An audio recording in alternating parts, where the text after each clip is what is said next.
Hello everyone, are you all right? I'm Peter, or Simon Peter, if my mum's around. I don't want to brag, but I have the most awesome friend. His name is Jesus.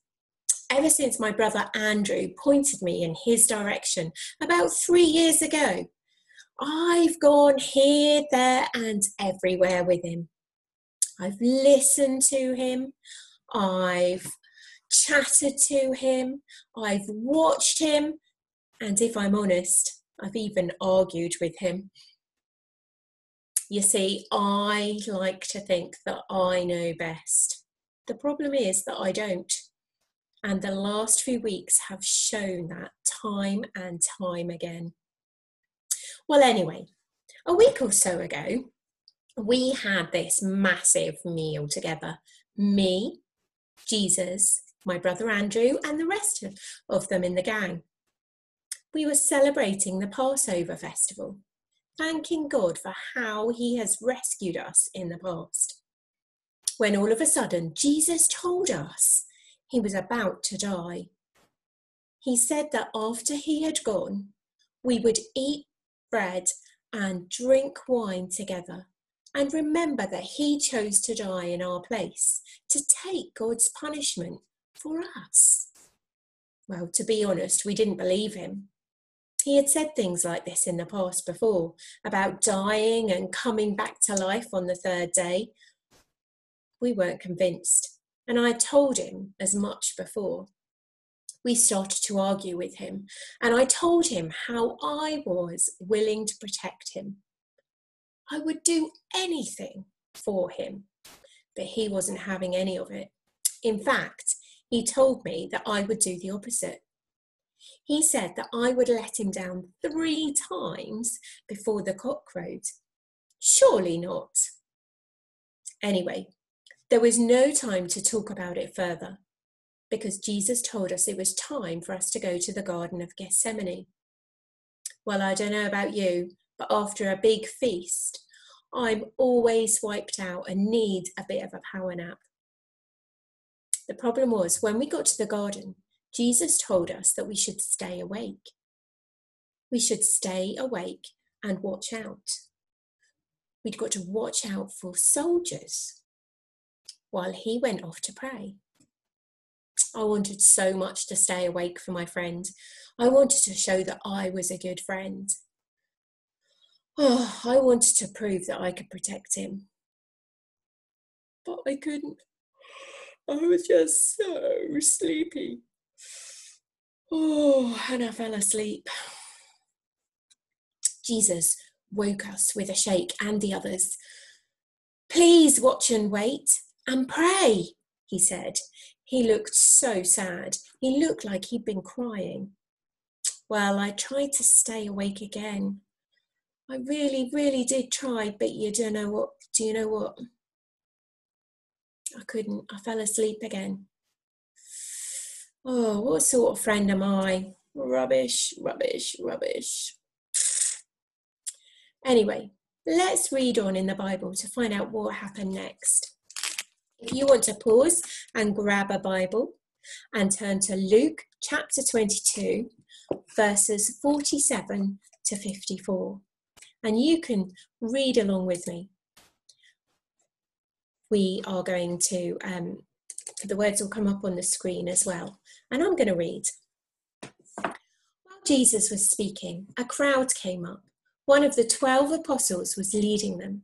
He was Judas. He came close to Jesus so that he could kiss him. But Jesus said to him, Judas, are you using the kiss to give the Son of Man to his enemies? The followers of Jesus were standing there too. They saw what was happening. They said to Jesus, Lord, should we use our swords? And one of them did use his sword. He cut off the right ear of the servant of the high priest. Jesus said, Stop! Then he touched the servant's ear and healed him. Those who came to arrest Jesus were the leading priests, the soldiers who guarded the temple, and the Jewish elders. Jesus said to them, Why did you come out here with swords and sticks? Do you think I am a criminal? I was with you every day in the temple. Why didn't you try to arrest me there? But this is your time, the time when darkness rules. They arrested Jesus and took him away.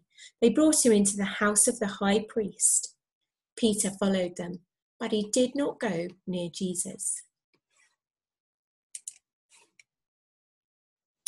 Jesus had gone with his disciples to the Mount of Olives after the Last Supper. He had gone there to pray because he knew what was going to happen to him that first Easter weekend. In today's story, Jesus was in a really frightening situation. And I think all of us know what it feels like to feel frightened.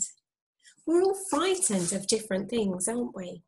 I wonder if you want to pause for a minute and perhaps talk to the people that you're with or the person that you're with, and to think about the things that you might be frightened of.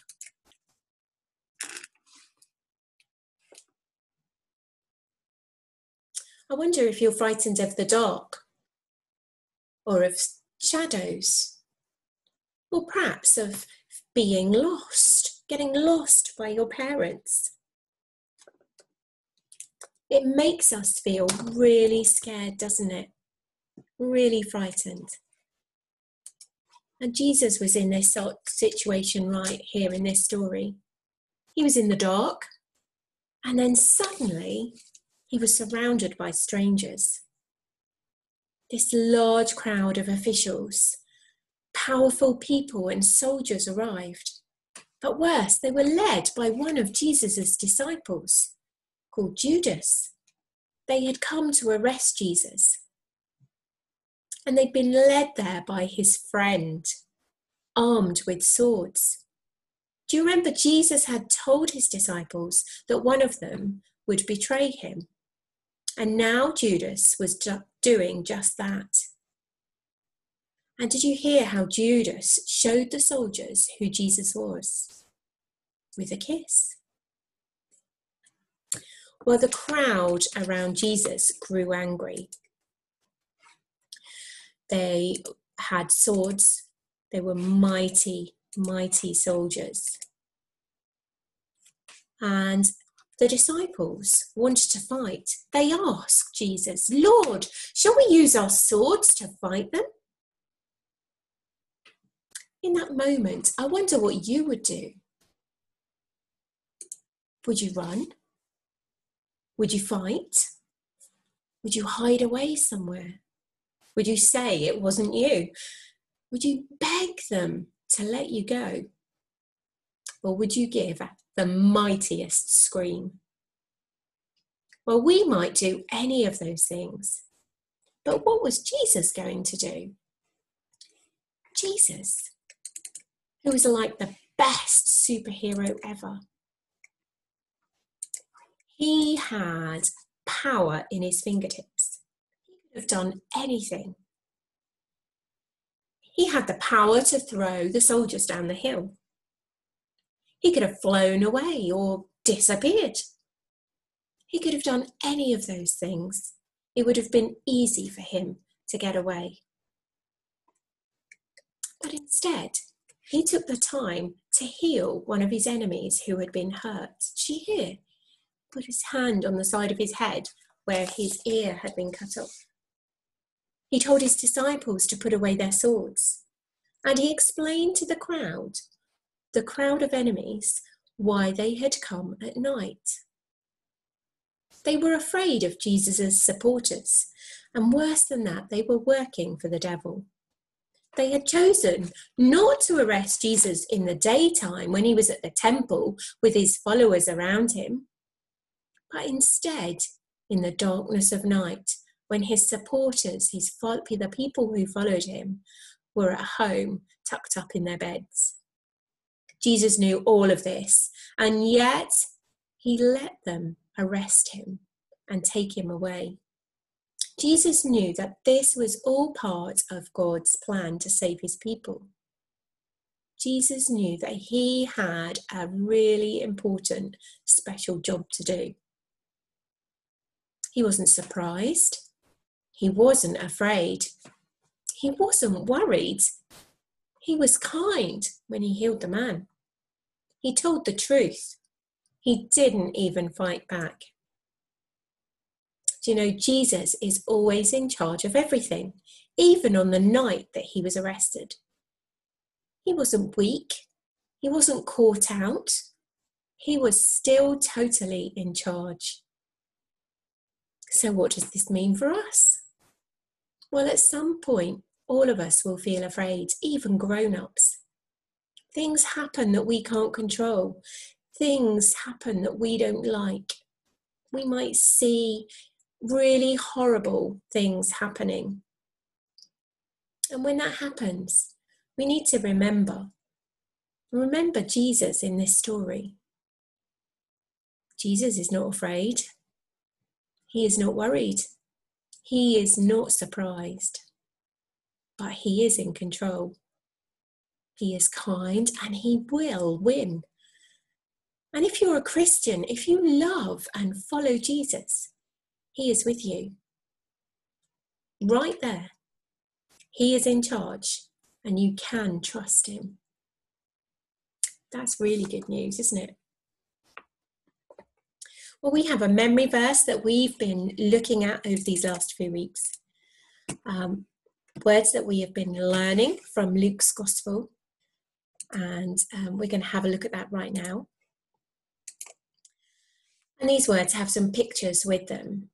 Remember, the Son of Man is another name that Jesus used for himself.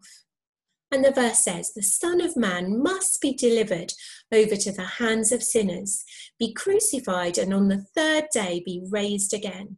And that comes from Luke chapter 24, verse 7. And the pictures there remind us the crown for Jesus, the King, handed over, delivered into the hands. That's what we've heard today, haven't we? Hands of sinners. In our story today, we've heard that. And then he will be crucified on the cross. And on the third day will be raised again. And that's what we remember on Easter Sunday. So let's say this together. The Son of Man must be delivered over to the hands of sinners, be crucified, and on the third day be raised again. Luke chapter 24, verse 7. Brilliant. Why don't I pray? Dear Lord Jesus, thank you that you went with the soldiers because you weren't afraid. When I am next afraid or see bad things happening, please help me to remember that you are strong and powerful and you are in charge. Amen. Well, your parents will have been emailed some colouring sheet and a worksheet with some questions on. So if you want to think through this story a little bit more, then ask them about that.